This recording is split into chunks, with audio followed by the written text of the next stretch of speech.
രാവിലെ നമ്മൾ ഓച്ചിറ അമ്പലത്തിൽ പോയായിരുന്നു ഇന്നലെ കേട്ടോ. അങ്ങനെ പിന്നെ വൈകുന്നേരം 5:30 ആയപ്പോഴത്തേക്ക് ഞങ്ങൾ പിന്നെയും പോയായിരുന്നു ഓച്ചിറ അമ്പലത്തിൽ. കുളിച്ചൊരുങ്ങിയിട്ട് ബസ്സിന് പോയായിരുന്നു കേട്ടോ. പോകുന്ന വഴി അമ്പലത്തിനടുത്ത് എത്തിയപ്പോൾ നല്ല വൻ തിരക്കുണ്ടായിരുന്നു, നല്ല ബ്ലോക്കുമായിരുന്നു. അങ്ങനെ ഞങ്ങൾ നേരെ അമ്പലത്തിലോട്ട് വന്നു കേട്ടോ. ഇങ്ങനെ രാവിലെ കണ്ടതിനെക്കാട്ടി ഇരട്ടി തിരക്ക് വൈകുന്നേരം ഉണ്ടായിരുന്നു കേട്ടോ. ഞായറാഴ്ചയും കൂടി ആയിട്ട് നല്ല തിരക്കുണ്ടായിരുന്നു കേട്ടോ. അപ്പോൾ എല്ലാ കാളുകളുടെയും മുമ്പിൽ പരിപാടി നടക്കുന്നുണ്ട്, അതുപോലെ എല്ലാ കാളുകളുടെയും മുമ്പിൽ വിളക്കൊക്കെ കത്തിച്ച് ഭക്തിഗാനവും നടക്കുന്നുണ്ടായിരുന്നു കേട്ടോ. അങ്ങനെ ദൈവാന സമയമായിട്ട് ഞങ്ങൾ നേരെ തന്നെ അമ്പലത്തോട്ട് പോയി എല്ലായിടത്തും ഒന്ന് തൊഴുതിട്ട് വന്നപ്പം പിന്നെ നമ്മുടെ അവിടെ ഒരു കിണറുണ്ട്. കിണറിനകത്ത് ചെളിമണ്ണ് കിടപ്പുണ്ട്. അത് എടുത്ത് നമ്മൾ നെറ്റിക്കിടുകയും അതുപോലെ തന്നെ തൊലിപ്പുറത്ത് അസുഖമുള്ളിടത്തൊക്കെ ഇട്ട് കഴിഞ്ഞാൽ എളുപ്പം അസുഖങ്ങൾ മാറിക്കിട്ടുമെന്ന ഐതിഹ്യം, അവിടുത്തെ ഐതിഹ്യം കേട്ടോ. അപ്പം അങ്ങനെ അത് ഇട്ട് കഴിഞ്ഞിട്ട് ഞങ്ങൾ നേരെ വന്നപ്പോൾ കണ്ട കാഴ്ചയാണ് ഈ പട്ടിക്കുഞ്ഞ്, ആ ചെറിയ പട്ടിക്കുഞ്ഞിനെ കളിപ്പിക്കുന്നത് കേട്ടോ. ആ കാഴ്ചകളും കണ്ട് പിന്നെ ഞങ്ങൾ നേരെ അമ്പലത്തിൻ്റെ അടുത്ത് എല്ലായിടത്തും ഒന്ന് കറങ്ങി അടിച്ചു കേട്ടോ.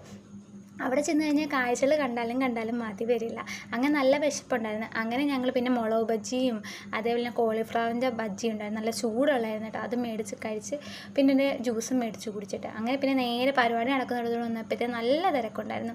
അങ്ങനെ അവിടെ ഭക്തിഗാനം നടക്കുന്നുണ്ടായിരുന്നു കാളയുടെ മുമ്പിൽ. പിന്നെ വേറെ ഞങ്ങൾ നിന്ന കാളയുടെ മുമ്പിൽ ഫ്യൂഷൻ നടക്കുന്നുണ്ടായിരുന്നു കേട്ടോ. അത് തുടങ്ങാൻ ഇച്ചിരി ലേറ്റായി, 7-7:30 ആയപ്പോഴാണ് തുടങ്ങിയത്. പക്ഷേ അടിപൊളി ഭക്തിഗാനമായിരുന്നു കേട്ടോ.